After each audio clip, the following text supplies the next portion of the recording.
ஆண்டவரும் இரட்சகருமாகிய இயேசு கிறிஸ்துவின் ஒப்பற்ற நாமத்தில் அன்பின் வாழ்த்துக்கள்.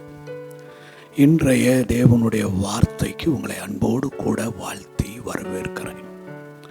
இந்த நாளிலே நாம் தியானிக்கும்படி தெரிந்து கொள்ளப்பட்ட வேத பகுதி பரிசுத்த மத்தேயு எழுதின சுவிசேஷம் 26வது அதிகாரம் 38வது வசனம் 39வது வசனம்.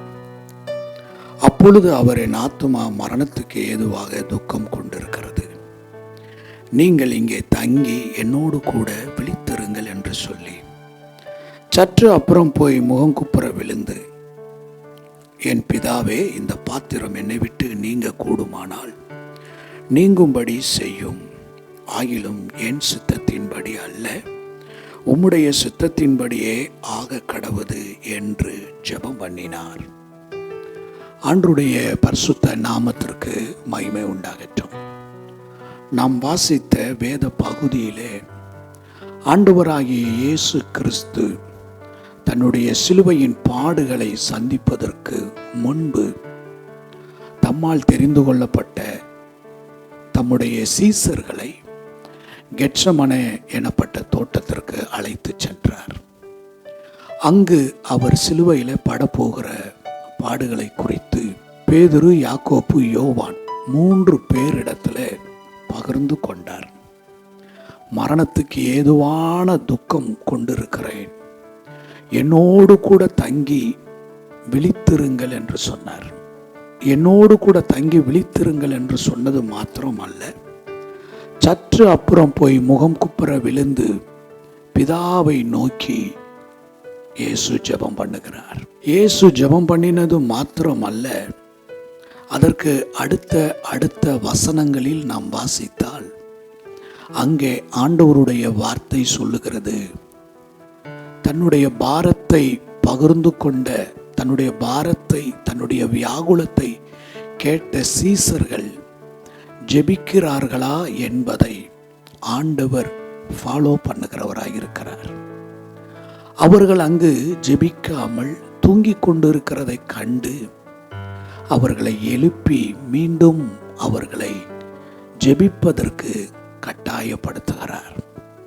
இன்றைக்கு நம்முடைய வாழ்க்கையில அநேக நேரங்கள் பரலோகத்தின் தேவன் சில ஜெப குறிப்புகளை, சில ஜெப விண்ணப்பங்களை நமக்கு தருகிறார்.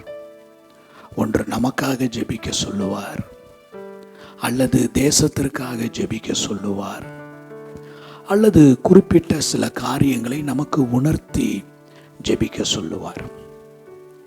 ஜெபிக்க சொல்லுகிற ஆண்டவர் நாம் பின்தொடர்ந்து அதை எந்த அளவுக்கு உள் வாங்கி கொண்டு நாம் ஜெபிக்கிறோம் என்பதை ஆண்டவர் பின்தொடர் ஊழியமாக ஆண்டவர் செய்கிறார். இன்றைக்கு உங்களுடைய வாழ்க்கையில ஆண்டவர் உங்களுக்கு அநேக காரியங்களை ஜெபிக்கும்படி உணர்த்தி இருக்கலாம். ஜெபிக்கும்படி உங்களுக்குள்ளே ஒரு ஏவுதலை தந்திருக்கலாம். ஜெபிக்கும்படி உங்களுக்குள்ளே ஒரு பாரத்தை தந்திருக்கலாம். நீங்கள் அந்த ஜெப காரியத்திற்காக, அந்த ஜெப குறிப்புக்காக நீங்கள் எத்தனை எஃபெக்ட் எடுத்து, எத்தனை நேரம் எடுத்து நீங்கள் ஜெபித்திருக்கிறீர்கள் என்பதை, ஜெபித்து கொண்டு இருக்கிறீர்கள் என்பதை ஆண்டவர் தந்த ஜெப குறிப்பாயிற்றே. இந்த ஜெப குறிப்புக்கு நான் எந்த அளவுக்கு ஜெபிக்கிறோம் என்பதை ஆண்டவர் ஃபாலோ பண்ணுகிறார், பின்தொடர்ந்து பார்க்கிறார். சீசர்களிடத்திலே ஜெப குறிப்பை கொடுத்து, நீங்கள் இங்கே தங்கி விழித்திருந்து என்னோடு கூட ஜெபியுங்கள் என்று சொன்னது மாத்திரம் அல்ல, அவர்கள் எந்த அளவுக்கு ஜெபிக்கிறார்கள் என்பதை பின்தொடர்ந்து கவனித்தார்.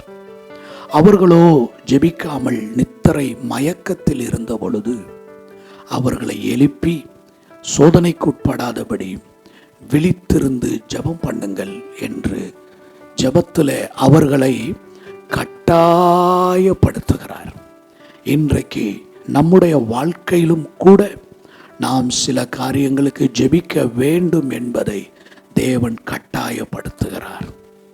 நீங்கள் உங்களை யோசித்து பாருங்கள்.